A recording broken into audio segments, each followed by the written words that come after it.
এই যে সূরা ৩ এটা খুবই গুরুত্বপূর্ণ ছোট্ট একটি সূরা। এই সূরাটা মাক্কি জীবনে নাজিল হয়েছে রাসূল সাল্লাল্লাহু আলাইহি সাল্লামের। ৩ আমরা মোটামুটি ৩ নামে একটা ফল চিনি না, তাহলে ৩ জাইতুন ২টা ফল এই নামে আল্লাহ তাআলা সূরা নাজিল করেছেন। এই ৩ এবং জাইতুন এই দুইটা আল্লাহ পাকের সৃষ্টি। এখন এই দুইটা সম্বলিত আল্লাহ তাআলা এখানে বিশেষ কোনো বর্ণনা দিয়েছেন এরকম নয়, এগুলো হচ্ছে আল্লাহ পাক কসমের জন্য ব্যবহার করেছেন। আল্লাহ তাআলা যেই কোনো গুরুত্বপূর্ণ শব্দকে মেনশন করেই কসম করতে পারে। আগেও বলেছে এটা আল্লাহর জন্য জায়েজ, কিন্তু বান্দার জন্য জায়েজ নাই। আল্লাহ যে কোনো বিষয়ের উপরে কসম করতে পারে, কিন্তু বান্দা আল্লাহ ছাড়া কারো নামে কসম করতে পারে না। আচ্ছা, তাহলে এই ৩ এবং জাইতুন নিয়ে আল্লাহ পাক রব্বুল আলামিন এই সূরার নামকরণ করেছেন। এখন এই সূরা আল্লাহ তাআলা গুরুত্বপূর্ণ কিছু কথা আমাদেরকে বলেছেন, আমাদের দুইটা দিক তুলে ধরেছেন, মানুষের পজিটিভ দিক এবং নেগেটিভ দিক। মানুষের ভিতরে দুইটা সত্তা আছে, একটা ভালো একটা মন্দ। মানুষের ভিতরে দুইটা সত্তা একসাথে কাজ করে, মন চায় ভালো হয়ে যাই, ভালো কাজ করি, আবার আমার খারাপ হয়ে যাওয়ার দিকেও আমার মন আমাকে টেনে নিয়ে যায়। এই দুইটা সত্তা একসাথে মানুষের ভিতরে আছে না নাই? আছে। ওয়াত্তিনি ওয়াজ্জাইতুন, আল্লাহ তাআলা দুইটা শব্দের এখানে কসম করলেন, এই দুইটা হলো ফল। মুফাসসিরিনে কেরাম এই ব্যাপারে দুইটা মতামত দিয়েছেন। কেউ কেউ বলেছেন এই দুইটা ফলের নামে কসম করেছেন, আবার কেউ কেউ বলেছেন এটা ফলের নাম নয়, এটা জাগার নাম। কিসের নাম? তো এই দুইটা তো আজীবন ফলের নাম জানলাম, জাগার নাম হয় কি করে? এখানে রাসূল সাল্লাল্লাহু আলাইহি ওয়াসাল্লামের স্মৃতি বিজড়িত দুইটা জায়গা, আমাদের রাসূল সহ অতীতের অনেক রাসূলের স্মৃতি বিজড়িত কয়েকটা জায়গা আছে। এর মধ্যে অন্যতম আপনারা জানেন সিরিয়া এবং ফিলিস্তিন, এই দুইটা জায়গাতে অনেক নবী এবং রাসূল এসেছে। এই দুইটা জায়গাতে এই ফলগুলা বেশি হতো। তাহলে এই দুইটা ফলের নাম দিয়ে ওই ফলগুলা যে এলাকায় হয় ওই এলাকাটাকে মেনশন করেছে। তাহলে কথা দুইটা পেলাম, একদিকে ৩ এবং জাইতুন দিয়ে আমরা বুঝলাম আল্লাহ দুইটা ফলের কসম করেছে। অপরদিকে কোনো কোনো মুফাসসির, এবং সেটার সংখ্যা অনেক অনেক মুফাসসির তার তাফসিরে লিখেছেন যে এটা দ্বারা আল্লাহ তাআলা স্থানের নাম বুঝিয়েছেন। কোন স্থান?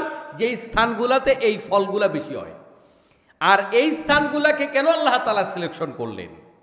এই স্থানগুলাকে সিলেকশন করার কথা আল্লাহ তাআলা তার পরবর্তীতে আল্লাহ পাক কিছু কথা বলেছেন, ওইটার সাথে এই ফিলিস্তিন এবং সিরিয়া এই জায়গার একটা সম্পর্ক আছে। ওয়াত্তিনি ওয়াজ্জাইতুন, ৩ এবং জাইতুনের কসম। ওয়া তুরে সিনিন, সিনাই পর্বতের কসম। ওয়া হাযাল বালাদিল আমিন, আর এই যে মক্কা নগরীর কসম, এই পবিত্র নিরাপদ নগরীর কসম। এই ৩টা জিনিসের কসম আল্লাহ রব্বুল আলামিন এখানে করলেন। আপনারা জানেন এই যে ২ নাম্বার সিনাই পর্বতের কসম, যেখানে আল্লাহ তাআলা মূসা আলাইহিস সালামকে নবুয়ত দিয়েছেন। তাইলে ৩ জাইতুন এই ২ জায়গার মধ্যে নবী রাসূল বেশি এসেছে। সিনাই পর্বতে আল্লাহ পাক মূসা আলাইহিস সালামকে নবুয়তি দিয়েছে। আবার ওয়াহাদাল বালাদিল আমিন দ্বারা মক্কা নগরীকে বোঝানো হয়েছে। আর এই নগরী হলো আমাদের রাসূলের স্মৃতি বিজড়িত। তাইলে ৩টা কসম, এই ৩টাই হলো এমন জায়গার নাম যেই জায়গার সাথে নবী রাসূলের সম্পর্ক। কথাকে বোঝা গেল? তাহলে নবী রাসূলের সম্পর্ক আছে এমন জায়গার নামে আল্লাহ পাক কসম করলেন। কসম করে কি বললেন? লাকাদ খালাকনাল ইনসানা ফি আহসানি তাকওয়িম, আমি মানুষকে পয়দা করেছি সর্বোত্তম কাঠামো দিয়ে, সুন্দর আকৃতিতে আমি মানুষ তৈরি করেছি। আল্লাহ তাআলা বলেছেন মানুষদেরকে আমি ব্যালেন্সফুল বানিয়েছি। এত বেশি ব্যালেন্সফুল দুনিয়ার কোনো প্রাণীকে আল্লাহ তাআলা বানায় নাই। মানুষ যা করতে পারে দুনিয়ার কোনো প্রাণী তা করতে পারে না। মানুষ এত উচ্চতায় পৌঁছাতে পারে, দুনিয়ার কোনো প্রাণী এত উচ্চতায় পৌঁছাতে পারে না। মানুষ এত ভালো হতে পারে, দুনিয়ার কোনো প্রাণী এত ভালো হতে পারে না। মানুষ আল্লাহর কাছে এত দামি হতে পারে, দুনিয়ার কোনো প্রাণী আল্লাহর কাছে এত দামি হতে পারে না। তাহলে আল্লাহ তাআলা তিনটা জায়গার নামে কসম করে, তিনটা আয়াতে তিনভাবে কসম করে আল্লাহ তাআলা বললেন মানুষ সেরা, মানুষ দামি, মানুষকে আমি সুন্দর আকৃতিতে বানিয়েছি। এটা বলার মানে কি? আবার আগে এমন জায়গার নামে কসম করলেন যেই জায়গাগুলো হলো নবীদের জায়গা, রাসূলদের জায়গা। এর দ্বারা আল্লাহ রাব্বুল আলামিন মূলত বুঝাতে চায় মানুষ যে সেরা, এই মানুষের ভিতরেই কিন্তু নবী হইছে।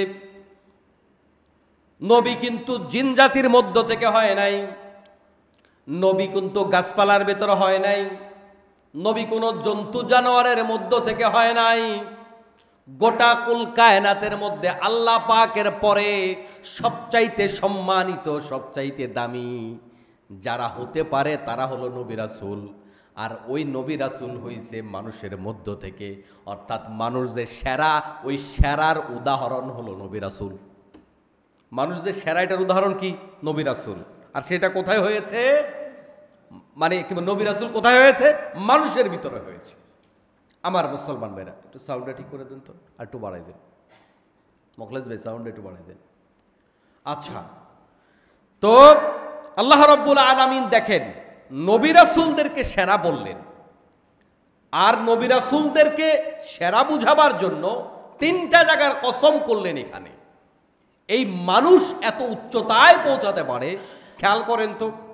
মানুষ চাঁদে যায়, মানুষ মঙ্গল গ্রহে যায়, মানুষ আরো অন্যান্য গ্রহে যাওয়ার চিন্তা করে, মানুষ এভাবে এমন জায়গায় পৌঁছে যায়। মানুষ ডাকলেই আল্লাহ পাক বলেন উদউনি আস্তাজিব লাকুম। মানুষ ডাকলেই আল্লাহ রাব্বুল আলামিন তার ডাকে সাড়া দেয়। মানুষদেরকে বিভিন্নভাবে আল্লাহ তাআলা মর্যাদাবান করেছেন। আমি অন্য আয়াতের তাফসীর করতে গিয়ে আপনাদেরকে বলেছিলাম, খেয়াল করুন, যখন আল্লাহ পাক বলেছে ফেরেশতাদেরকে ইন্নী জাইলুন ফিল আরদি খলিফা, আমি জমিনের মধ্যে মানুষ খলিফা হিসাবে পাঠাতে চাই, এমন এক জাতি পাঠাবো যারা আমার খলিফা। ফেরেশতারা বাধা দিলেন, এমন জাতি কেন পাঠাবা যারা সেখানে গিয়ে মারামারি করবে, কাটাকাটি করবে, অথচ আমরাই তো তোমার ইবাদত করি, আমরাই তোমার প্রশংসা করি। তাদের বাধা কি আল্লাহ পাক শুনলেন? এটা বাধা না, জাস্ট একটা যুক্তি উপস্থাপন করা। কারণ আল্লাহর কাজে ফেরেশতা বাধা দিতে পারে না। আল্লাহও একটা কথা প্রেজেন্ট করলেন তাদের সামনে, তারাও একটা যুক্তি উপস্থাপন করলেন। এটা আল্লাহর কাজে বাধা নয়, কারণ আল্লাহর কাজে বাধা দেয়া কুফরি। আল্লাহর কাজে বাধা দেয়া কি? কুফরি।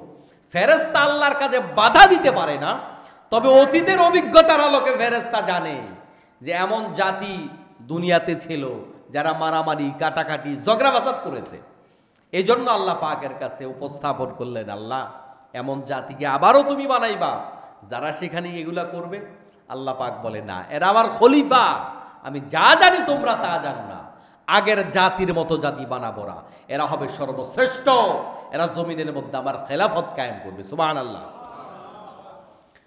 তাহলে খেয়াল করুন, মানুষ যে সেরা এটার প্রমাণ হলো ফেরেশতার বাধাতেও আল্লাহ মানুষ বানাইছে। বাধার পরে যখন মানুষ কোনো কাজ করে তখন বুঝতে হবে ওই জিনিসটার প্রতি কাঙ্ক্ষিত ব্যক্তির ঝোঁক অনেক বেশি, টান অনেক বেশি। আর ফেরেশতার যুক্তি উপস্থাপন করার পরেও যখন আল্লাহ পাক মানুষ বানালেন, এর দ্বারা বোঝা যায় ফেরেশতার চাইতে আল্লাহ মানুষের প্রতি ভালোবাসা বেশি। ঠিক কিনা? এই মানুষদেরকে আল্লাহ রাব্বুল আলামিন সেরা বললেন। সুম্মা রাদাদনাহু আসফালা সাফিলিন, অতঃপর তারা তাকে উল্টো এরপরে তাকে আল্লাহ তাআলা একেবারে নিচতমের নিচে নামিয়ে দিলেন। তারা একেবারে তাদের চরিত্রের কারণে, কাজের কারণে তারা হীন থেকে হীনতম জায়গায় নিমজ্জিত হয়ে গেল। তাহলে মানুষের দুইটা দিক, একদিকে এই মানুষগুলো শ্রেষ্ঠ, তার জ্ঞানের কারণে সেই শ্রেষ্ঠ, বুদ্ধির কারণে শ্রেষ্ঠ, ইবাদতের কারণে শ্রেষ্ঠ, আকলের কারণে শ্রেষ্ঠ। তারপরে মানুষগুলো বিভিন্ন দিক থেকে শ্রেষ্ঠ, আবার মানুষগুলো চেহারার দিক থেকেও শ্রেষ্ঠ। সুবহানাল্লাহ। আল্লাহ বলেন মানুষকে আমি সর্বোত্তম কাঠামো দিয়া বানাইছি। তার মানে মানুষ এত বেশি ব্যালেন্সফুল। আল্লাযী খালাকাকা ফাসাওয়াকা ফাআদালাক, মানুষকে আল্লাহ মনের মাধুরী মিশিয়ে বানিয়েছে, আবার মানুষদেরকে আল্লাহ পাক রব্বুল আলামিন একটা ব্যালেন্স দিলেন। মানুষ যেরকম আবহাওয়ার দিক থেকে সুন্দর, এই মানুষ গাছে উঠতে পারে, এই মানুষ পাহাড়ে উঠতে পারে, এই মানুষ লাফাইতে পারে, এই মানুষ নাচতে পারে, এই মানুষ উল্টা হাতের উপরে চলতে পারে, যেভাবে খুশি সেভাবে পারে, যেটা অন্যান্য প্রাণী এভাবে পারে না। এই মানুষ শীত সহ্য করতে পারে, এই মানুষ গরম সহ্য করতে পারে, আলো সহ্য করতে পারে, অন্ধকার সহ্য করতে পারে, পরিবেশের সাথে খাপ খাইতে পারে, এটা অন্যান্য প্রাণী পারে না। আবার একদল বিজ্ঞানী, আধুনিক বিজ্ঞানী, তারা বলেছেন তিন এবং জাইতুনের কসম করে আল্লাহ পাক বললেন মানুষকে আমি সুন্দর করে বানাইছি। এর দ্বারা বোঝা যায় তিন এবং জাইতুন এমন দুইটা ফল, যেই দুইটা ফল খাইলে মানুষ সুন্দর হয়। সুবহানাল্লাহ।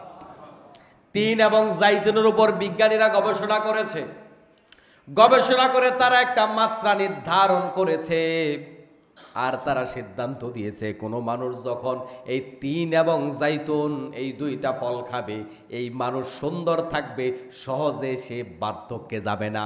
কিছু মানুষ আছে দেখবেন সহজে বুড়া হয় না, আছে না নাই? তাহলে এই দুইটা ফল এমন ফল যেই ফল খাইলে মানুষ সুন্দর থাকে। সুবহানাল্লাহ। তাহলে আল্লাহ পাক কত কিছুর মেসেজ একসাথে দিলেন, একসাথে শুধুমাত্র একটা মেসেজ দেয় নাই, অনেক মেসেজ। তাহলে তিন ফল খাবেন, কোরআনে আসছে যেহেতু তিন ফল খাইছেন আপনারা, খাবেন, মাঝে মাঝে খাওয়া দরকার। তিন মানে আমাদের সমাজে যেই একটা ফল আছে দেখবেন ডুমুর, তিন মানে ডুমুর। আমাদের বাংলাদেশেও কিন্তু একটা ডুমুর আছে যেটা অনেকে ভর্তা বানায় খায়, স্বাভাবিকভাবে খাওয়া যায় না। আবার আমাদের বাংলাদেশে কয়েক রকমের ডুমুর আছে।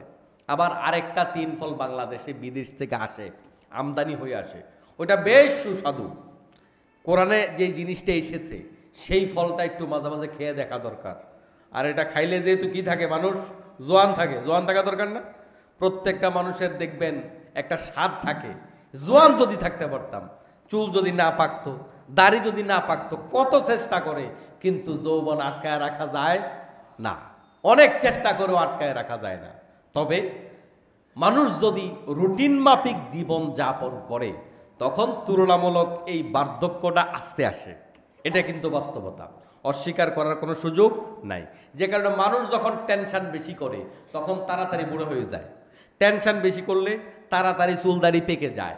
এই কারণে কিয়ামতের ধাক্কা যখন আসবে, ইদা জুলজিলাতিল আরদু জিলজালাহা, প্রথম যখন কিয়ামতের ধাক্কা আসবে, যখন ইসরাফিল আলাইহিস সালাম সিংহায় ফুঁক দেবে, মানুষগুলো এত বেশি টেনশনে পড়ে যাবে, ওই টেনশনের চোটে প্রতিটা মানুষ সাথে সাথে বুড়া হয়ে যাবে। তাহলে বোঝা যায় টেনশনে বললে মানুষ কি হয়? বুড়া হয়। তাহলে প্রত্যেকটা মানুষ বুড়া হয়ে যাবে এক টেনশনের চোটে, এক ধাক্কার চোটে। এজন্য যেই মানুষগুলো টেনশন করে না, ঝামেলায় পড়ে না, অসুবিধায় পড়ে না, এই মানুষগুলো কিন্তু তুলনামূলক আস্তে বুড়া হয়। আর কিছু ভালো ভালো খাবার আছে, এই ভালো খাবার খাইলে মানুষ আস্তে বুড়া হয়। এর মধ্যে অন্যতম হলো এই দুইটা খাবার। এজন্য আল্লাহ দুইটা খাবারের কসম করে পরে বললেন লাকাদ খালাকনাল ইনসানা ফি আহসানি তাকওয়িম, নিশ্চয় আল্লাহ মানুষকে সুন্দর আকৃতিতে বানাইছে। এখানে সুন্দরের কথা বলে আল্লাহ পাক বান্দাকে জ্ঞান বিজ্ঞানের মেসেজ দিচ্ছে। সুবহানাল্লাহ। সুম্মা রাদাদনাহু আসফালা সাফিলিন, এরপরে এই মানুষগুলো তাদের কাজের কারণে একেবারে হীন থেকে হীনতম পর্যায়ে চলে গেল। যেই মানুষগুলোকে আল্লাহ পাক ফেরেশতার বাধার মুখে তৈরি করলেন, ওই মানুষেরা নিজেদেরকে জাহান্নামী বানায়া ছাড়লো। গরু কি জাহান্নামে যাবে? হাঁস মুরগি জাহান্নামে যাবে? কে জাহান্নামে যাবে? মানুষ। আল্লাহ পাক বলেন সুম্মা রাদাদনাহু আসফালা সাফিলিন, এদেরকে আমি সেরা বানাইছি আর এরাই জাহান্নামে যাবে। তাইলে আসফালা সাফিলিন দিয়ে বোঝানো হয় যে এই মানুষগুলো জাহান্নামে যাবে। জাহান্নামে যাওয়ার জন্য এই মানুষগুলো আল্লাহ পাক রব্বুল আলামিন বানাইছে। আর কিছু মানুষকে, কিছু পাথরকে আল্লাহ পাক বলেন কোরআনুল কারীমে, পাথর এবং মানুষ, এমন কিছু মানুষ আছে আর পাথর আছে যাদেরকে আল্লাহ পাক জাহান্নামের জন্য বানাইছে। তার মানে কি, এই মানুষগুলো তাদের কাজের কারণে নিজেদেরকে জাহান্নামী বানিয়ে নিয়েছে। এর অর্থ এটা করা যাবে না যে আল্লাহ পাক আমাকে জাহান্নামের জন্যই বানাইছে, এর অর্থ এটা নয়। অর্থাৎ আপনি আপনার কাজের কারণে আপনি জাহান্নামীদের ভিতরে রূপান্তরিত করেছেন। তুম্মা রাদাদনাহু আসফালা সাফিলিন। এর দ্বারা আমার কাছে অবাক লাগে তাফসিরে তাফহিমুল কোরআনের ভেতরে আজ থেকে এত বছর আগে এই মুফাসসির এই খবর জানলেন কি করে? বর্তমান পৃথিবীতে মানব সভ্যতা আজকে নিজেরা নিজেদেরকে এমন নষ্ট করেছে, এই মানুষ নিজেদেরকে ধ্বংস করবার জন্য এমন এমন জিনিস তৈরি করছে যেটা সেকালে ছিল না। এই সব কথা আল্লামা মওদুদী রাহিমাহুল্লাহ তার তাফসিরের মধ্যে নিয়ে এসছে। এই মানুষ এমন অস্ত্র বানাইছে মানুষকে মারার জন্য। কুকুর বানায়, অন্যান্য প্রাণীগুলো কামড়াকামড়ি করে একে অপরকে আহত করে, খুন করে। এটার পরিমাণ আমার মনে হয় খুব একটা খুঁজে পাওয়া যায় না যে একই জাতির প্রাণী কুকুর কুকুরকে মেরে ফেলেছে, একেবারে একদম মৃত্যু কাতরাচ্ছে, তাকে আবারও কামড়াচ্ছে। এরকম কুকুরের কামড়াকামড়ি আমরা দেখি নাই। মোরগ, একটা মোরগ আর একটা মোরগকে কামড়াকামড়ি করে, মারামারি করে আমরা পাইছি না? বিভিন্ন প্রাণী, ষাঁড় একটা আরেকটাকে মারে, এরকম আমরা দেখছি না? কিন্তু মারতে মারতে সেটা মৃত্যু সজ্জায় কাতরাচ্ছে, ওই অবস্থায়ও মারে। এরকম কুকুর দেখি নাই, বিড়াল দেখি নাই, বাঘ ভাল্লুক দেখি নাই। কিন্তু মানুষ মৃত্যু সজ্জায় কাতরাচ্ছে, সে অবস্থায়ও মানুষ মানুষকে মারে।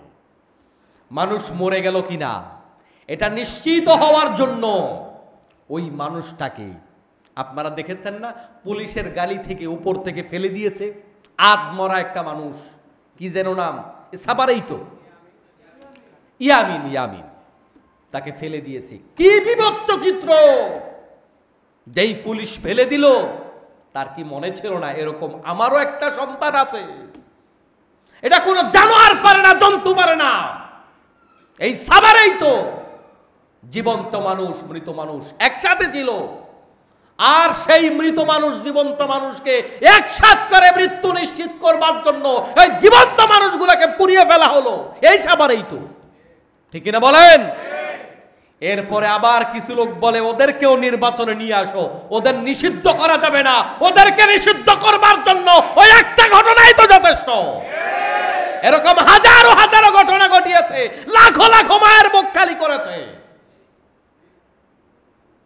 এরপরেও তাদের সাথে আমাদের রাজনীতি করতে হবে, আবার নিয়ে আসতে হবে ওদেরকে, ওদের বিচার করা যাবে না, ওদেরকে গ্রেপ্তার করে বাংলাদেশ থেকে ছেড়ে দেওয়া হয়, এদেরকে সুন্দরভাবে দেশ থেকে বের হয়ে যাওয়ার সুযোগ করে দেওয়া হয়। আমরা দেখতে পাচ্ছি ওই স্বৈরাচারের দোসররা এখনো চিপায় চাপায় বসে আছে, আছে না নাই? তারা ভেবেছে পার পেয়ে যাবে। হ্যাঁ, হয়তো পার পেয়ে যাবে। এখন অনেকেই তো পার পায়নি, অনেকের তো বিচার শুরু হয়েছে। এটাও তো তারা ভাবিনি তাদের বিচার হবে, হচ্ছে তো। এখন যাদের বিচার হবে না তারাও ভাবছে পার পেয়ে যাবে, তাদের বিচার হয়তো আগামী 5 বছর পরে দেশের প্রেক্ষাপট আরো অন্যরকম হয়ে যাবে, তখন হয়তো তাদের বিচার হবে। দিন শেষে তাদের বিচার পরকালে আছে না নাই? আমরা এরকম চিত্র আর বাংলাদেশে দেখতে চাই না। আমরা কিছু লোক আছে না, ওই দিন দেখলাম যে একজন সাংবাদিক বলতেছে আমরা জিকির করি সুবহানাল্লাহ সুবহানাল্লাহ, আল্লাহ আল্লাহ, লা ইলাহা ইল্লাল্লাহ, আর একজন জিকির করে খালি নির্বাচন নির্বাচন, আছে না নাই? এই 54 বছর হয়েছে নির্বাচন, কিচ্ছু হয় নাই। আমরা চাই আমাদের দেশ পরিবর্তন হোক, এখানে দুর্নীতিবাজ তৈরি হবে না এমন পরিবেশ হোক, এখানে চাইলে ভোট চুরি করা যায় না, এখানে চাইলে ঘুষ নেওয়া যায় না, এখানে চাইলে ডাকাতি করা যায় না, এখানে চাইলে অপরাধ করা যায় না, এখানে চাইলে খুন দর্শন করা যায় না। ওই রকম পরিবেশ নিশ্চিত হোক, তারপরে নির্বাচন হোক। তাইলে নির্বাচিত যারা আসবে সবাইকে বলছি, কেউ মনে কষ্ট নেবেন না, যদি ওই পরিবেশটা আগে নিশ্চিত না করা হয়, আপনারা কি বলতে পারবেন এই বাংলাদেশে আবারও স্বৈরাচার হবে না, আবারও ডাকাতি হবে না, আবারও রাহাজানি হবে না, আবারও ভোট চুরি হবে না, আবারও মানুষের ভাগ্য নষ্ট হবে না, মানুষের মায়ের বুক খালি হবে না? আপনারা বলতে পারবেন? অতএব আমরা সুন্দর বাংলাদেশ চাই। খুব ভালো লাগা একটা নিউজ গত 2-3 দিন অনলাইনে আমরা দেখতে পাচ্ছি যে পাকিস্তানের কাছে বাংলাদেশ জানিয়েছে আমাদের স্বাধীনতার আগের আমাদের কিছু দায়না পানা আছে। তখনকার $4.2 বিলিয়ন, এটা বিশাল, আমার মনে হয় 1.5 লক্ষ কোটি টাকার কাছাকাছি, বিশাল এক ফিগার। সেটা চেয়েছে, পাকিস্তান সম্মত হয়েছে, এই মর্মে আলোচনা হয়েছে বা চলছে। যাই হোক, এটা কি অতীতের কোনো সরকার পেশ করতে পেরেছিল? পারেনি তো। বিদেশ থেকে টাকা ফিরিয়ে আনার জন্য যদ্দূর সম্ভব চেষ্টা করা হচ্ছে। এটা অন্য কোনো সরকার আসলে করবে? ওই যে ব্যক্তি পর্যায়ে ম্যানেজ করবে, তোমার ছেড়ে দেওয়া হবে। 50,000 কোটি টাকা তো এক দরবেশ নিছে, শুনছেন না? 50,000 প্লাস কোটি টাকা একা একটা মানুষ চুরি করেছে। 2006 সালে বাংলাদেশের বার্ষিক বাজেট ছিল 1 লক্ষ কোটি টাকা। 1 লক্ষ কোটি বা একটু বেশি। 1 লক্ষ কোটি টাকা একটা দেশের 1 বছরের বাজেট একা 50,000 কোটি টাকা খাই ফেলছে। এটা কোনো কথা হইল? 20 কোটি মানুষের জন্য বাজেট 1 লক্ষ কোটি টাকা, 20 কোটি মানুষের জন্য, আর একা সে 50,000 কোটি খাই ফেলছে। চিন্তা করা যায়? আপনাদের কি মনে হয় এই ডক্টর ইউনূসের মতো শক্ত সোজা সরকার যদি না থাকে, এগুলার বিরুদ্ধে কেউ কথা বলতে পারবে, আঙ্গুল তুলতে পারবে? নির্বাচনের জিকির কেন চলে জানেন? শুধুমাত্র তারে সরাইতে পারলে। আগে প্রতিবেশী দেশ থেকে যারা আমাদের আর্মিদেরকে খুন করেছিল, আমাদের বিডিআর খুন করেছিল, আমাদের দেশের যোগ্য প্রাজ্ঞ সাংবাদিকদেরকে যারা খুন করেছিল, ওরা আবার আমাদের কাঁধের উপরে চড়ে বসবে। শুধুমাত্র ডক্টর ইউনূসের জন্য পারে না। এরা আর কাউকে ভয় পায় না, ভয় পায় একজন রে। কথাকে বুঝেন? এই জন্য আমাদেরকে রাজনৈতিক সচেতন থাকা দরকার প্রতিটা মোমেনের। কারণ প্রতিটা মোমেন তার বিবেক খরচ করে দুনিয়া চালাবে। যে ব্যক্তি দুনিয়া চালাবে বিবেক খরচ করে, তার আখিরাত সুন্দর হবে। ঠিক কিনা বলেন? আর দুনিয়াতে বিবেক খরচ করতে না পারলে আখিরাত সুন্দর হবে না। তাহলে আল্লাহ পাক বলেন, সুম্মা রাদাদনাহু আসফালা সাফিলিন। সে তার নিজেকে হীন থেকে হীনতম, নিচ থেকে একেবারে নিচে নামিয়ে নিয়েছে। সে এমন কাজ করতে পারে, দুনিয়ার কোনো প্রাণী এমন কাজ করতে পারে না। মানুষ পুরুষে পুরুষে জেনা করে, যেটা পৃথিবীতে অন্য কোনো প্রাণীতে করে না। প্রাণী জগতের ভিতরে নিজের স্ত্রীকে কারো কাছে ভাড়া দেয় না। আর আমাদের বাংলাদেশে স্ত্রী ভাড়া দেয়, স্ত্রীকে পরের হাতে তুলে দিয়ে ক্যামেরার সামনে বসে এমন লোক বাংলাদেশের উপদেষ্টা হয়। এরকম লম্পট চরিত্রহীন বাংলাদেশের কর্তা হয়। ভয় পান নাকি আপনারা বলতে? জীবন তো একটাই। আল্লাহ বলেন, তুম্মা রাদাদনাহু আসফালা সাফিলিন। এই মানুষ কত নোংরা, কত নির্লজ্জ। নিজের বউ ভাড়া দেয়, হেতে আবার দেশের কর্তা হয়। আছে না নাই? এ হলো তুম্মা রাদাদনাহু। কুত্তা তার বউ ভাড়া দেয় না, বিড়াল তার বউ ভাড়া দেয় না, মানুষ দেয়। মানুষ মানুষে মানুষে জেনা করে, মানুষ আরেকটা মানুষের হাত কেটে আনন্দ ফুর্তি করে, পাও কেটে আনন্দ ফুর্তি করে, চোখ উপড়ে ফেলে আনন্দ ফুর্তি করে। একটা মানুষ আরেকটা মানুষকে বিকৃতভাবে খুন করে, যেটা পৃথিবীতে অন্য কোনো প্রাণী করে না। একটা মানুষ একটা মানুষের সাথে জেনা করে, বিকৃতভাবে নোংরাভাবে জেনা করে দর্শন করে তাকে মেরে ফেলে। পৃথিবীর ইতিহাসে এরকম জানা যায় না কোনো প্রাণীকে দর্শন করে মেরে ফেলেছে, এরকমটা জানা যায় পৃথিবীতে, এমনটা জানা যায় না। গ্রুপ দর্শন করে, দল ভেদে দর্শন করে, স্বামীকে ভেদে দর্শন করে একটা স্ত্রীকে মেরে ফেলেছে, এরকম নজির কোনো প্রাণী জগতে পাওয়া যায় না, সেটা মানুষের ভিতরে পাওয়া যায়। এজন্য আল্লাহ পাক বলেন, সুম্মা রাদাদনাহু আসফালা সাফিলিন। এই মানুষ তাদের নিজেদেরকে এত নিচে নামিয়েছে। এই মানুষ আরেকটা মানুষের দুঃখ দেখে হাসে, যেটা অন্য কোনো মানে প্রাণীর মধ্যে দেখা যায় না। আরেকটা প্রাণীর দুঃখ দেখে অন্যান্য প্রাণীগুলো কষ্ট পায়, কাঁদে, কিন্তু এই মানুষ আরেকটা প্রাণীর কষ্ট দেখে হাসে। অন্যান্য প্রাণীগুলো একটা আরেকটাকে মারবার জন্য এরকম মারণাস্ত্র তৈরি করেনি, করেছে? গোটা দুনিয়াতে মানুষ মারার জন্য অস্ত্র আছে না নাই? এখন আমেরিকা অস্ত্র দেখায়, রাশিয়া আরো বড় অস্ত্র দেখায়, উত্তর কোরিয়া আরো বড় অস্ত্র দেখায়, ইরান আরো বড় অস্ত্র দেখাচ্ছে। এভাবে একটা দেশের সাথে আরেকটা দেশের অস্ত্রের যে স্নায়ু যুদ্ধ চলছে। আপনারা ড্রোন যেটা বানাবেন, আমরা আরো আপডেট ড্রোন বানাবো। এই যে আপডেট ড্রোন বানাচ্ছে, আচ্ছা আপনারা বলেন দেখি, এই ড্রোন কি মারার জন্য? পাখি মারার জন্য? কি মারার জন্য? মানুষ মারার জন্য। পৃথিবীর কোনো প্রাণী মারবার জন্য এত আয়োজন করেছে। এমন বোমা দুনিয়াতে তৈরি করা আছে যে একটা বোমা মারলে 50 লাখ মানুষ মরে যাবে। এরকম কি আয়োজন করা আছে পৃথিবীতে অন্য কোনো প্রাণীদের মাঝে? নাই। ইসরায়েল এমনভাবে ম্যাপ এঁকে রেখেছে, প্রতিটা বাটমে ক্লিক করছে আর শত শত মানুষ মরে যাচ্ছে, এমনভাবে এঁকে আছে। আমরা যখন পৃথিবীর বিভিন্ন প্রান্তে যাই, আমরা একটা জিনিস ব্যবহার করি, সেটা কি? Google map. ইসরায়েলকে এই গুগল সবচেয়ে বেশি সহযোগিতা করছে, কারণ গুগল দিয়ে আমরা জায়গা নির্ধারণ করি, প্রত্যেকটা জায়গা স্যাটেলাইটের মাধ্যমে একেবারে অক্ষরে অক্ষরে তাদের কাছে সেট আপ করা আছে। কোথায় একটা পিঁপড়া হাঁটতেছে এই খবর ইসরায়েলি সেনাদের কাছে আছে। ঠিক সেই গুগলের সহযোগিতা নিয়ে তারপরে আরো কিছু কি বলে যে অত্যাধুনিক প্রযুক্তি আছে, এই প্রযুক্তিগুলার ব্যবহারের মাধ্যমে আপনারা জেনে থাকবেন একটা কম্পিউটার বাংলাদেশে খুব চলে, নাম হলো ডেল, ঠিক না? এই ডেল কোম্পানি ইসরায়েলকে কোটি কোটি টাকার কম্পিউটার কম মূল্যে বিনামূল্যে দিচ্ছে, শুধু মানুষ মারার জন্য। কি মারার জন্য? মানুষ মারার জন্য। বলবো কোম্পানি আছে না, বলবো আমরা ব্যবহার করি না, এই বলবো কোম্পানি কম দামে এবং বিনামূল্যে তাদের বাড়িঘর উল্টিয়ে দেওয়ার মতো যে বোল্ডরেজারগুলো আছে না, এগুলা তারা সাপ্লাই দেয় মানুষ মারার জন্য। বড় বড় ব্র্যান্ডের এই কোম্পানিগুলো মানুষ মারার জন্য এভাবে অস্ত্র দিচ্ছে। বলেন তো পৃথিবীর প্রাণী জগতের কোন প্রাণীর কাছে এরকম নিজেদের স্বগোত্রীয় লোকদেরকে খুন করার জন্য এরকম প্রযুক্তি, এরকম ব্যবস্থাপনা, এরকম হিংস্রতা কোথায় আছে বলেন তো? কয়েক বছর আগে আপনারা দেখেছেন না, মায়ানমার জীবন্ত মানুষ কেরোসিন দিয়ে পুড়ে ফেলেছে, জীবন্ত মানুষ চিল্লাচ্ছে জবাই করে দিচ্ছে, জীবন্ত মানুষ চিল্লাচ্ছে হাত কেটে দিচ্ছে, পাও কেটে দিচ্ছে। আপনারা কি দেখেছেন না? কিভাবে সম্ভব? যেই ধর্মের মানুষ হোক না কেন, করে কি করে না?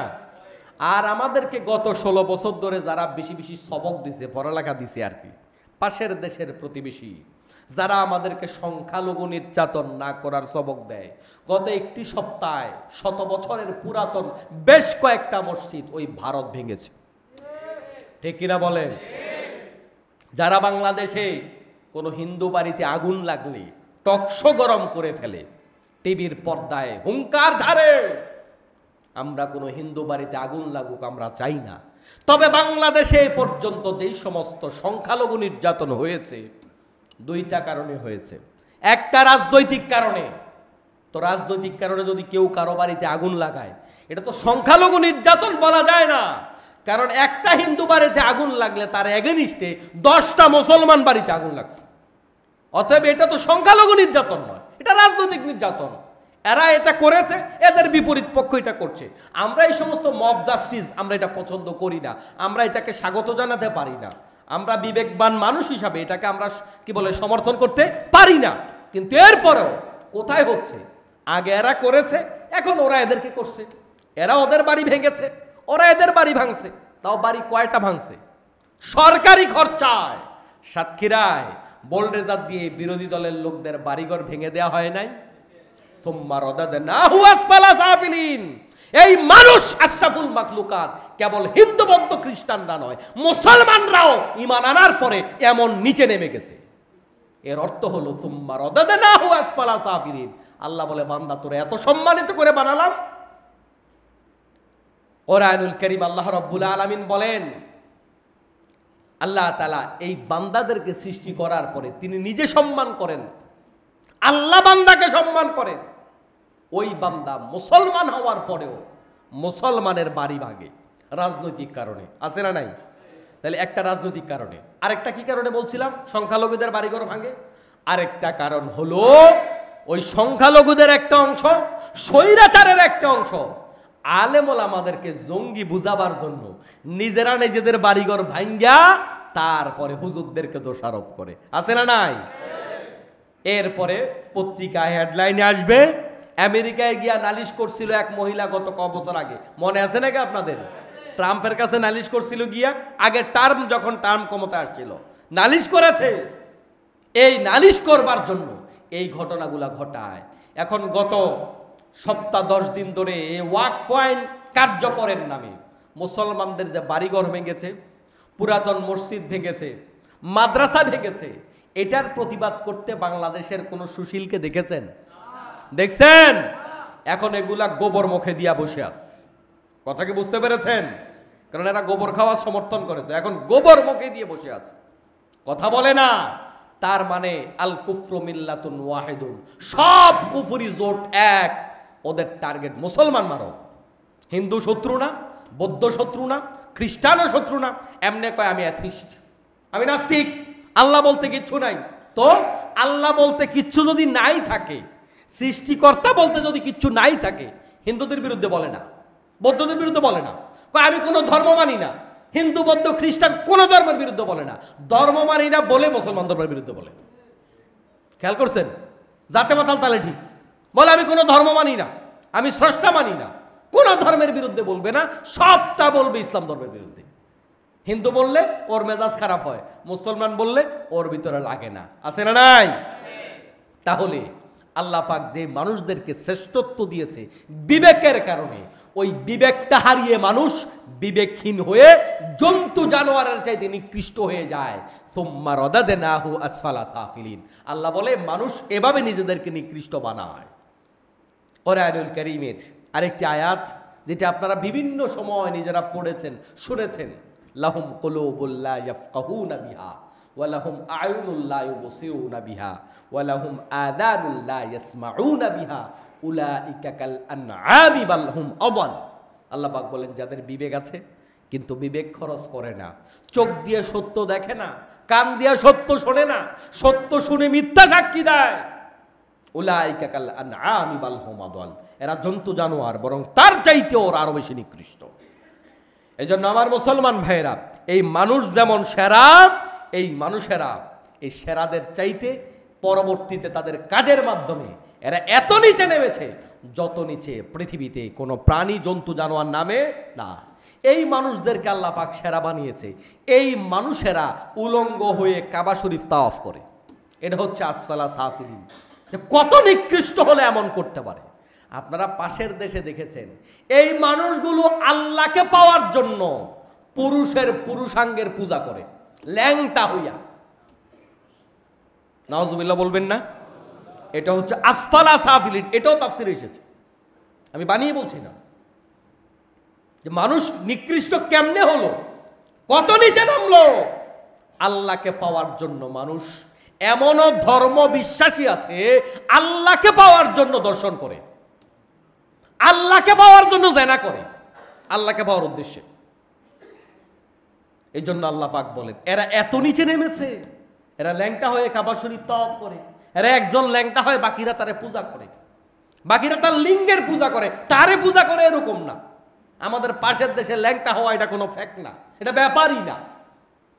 কিন্তু ওই ল্যাংটা ব্যক্তির পূজা না, খালি ল্যাংটা ব্যক্তির লিঙ্গের পূজা করে। নাউজুবিল্লাহ বলেন, তো বাস্তবতা শুনতে খারাপ হলেও আল্লাহ পাক বলেন সুম্মা রাদাদনাহু আসফালা সাফিলিন, এই মানুষগুলো এরকম নিকৃষ্ট থেকে নিকৃষ্টতম পর্যায়ে নিজেদেরকে নিয়ে গেছে।